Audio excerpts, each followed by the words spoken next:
மரணப்படுக்கையில் இருந்த மனைவி கணவன் செய்தது என்ன? ஒரு ஊரில் ஒரு கணவன் மனைவி ரொம்ப சந்தோஷமா வாழ்ந்துட்டு இருந்தாங்க.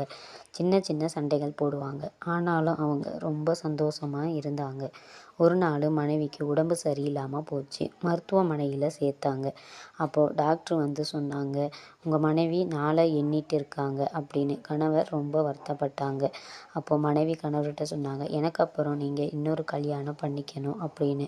அப்போது கணவன் சொன்னாங்க, எனக்கு நீயே போதும், எனக்கு வேறு யாரும் வேண்டாம் அப்படின்னு கோவமாக சொன்னாங்க. அதுக்கப்புறம் மனைவி சொன்னாங்க, எனக்கு எந்த பிரச்சனையும் இல்லை, நீங்கள் என் மேலே எவ்வளோ அன்பு வச்சுருக்கீங்க அப்படின்னு தெரியறதுக்காகத்தான் நான் இப்படி சொன்னேன் அப்படின்னு சொன்னாங்க. அப்போது டாக்டரும் வந்து, ஆமாம், உங்கள் மனைவி இப்போ நல்லா இருக்காங்க, அவங்களுக்கு எந்த பிரச்சனையும் இல்லை அப்படின்னு சொல்கிறாங்க. அதுக்கப்புறம் தான் கணவருக்கு நிம்மதியாக இருந்துச்சு. இந்த கதையிலிருந்து புரிகிறது என்னென்னா, ஒரு சோதனையில் தான் அன்பு எப்படி இருக்குன்னு தெரியும்.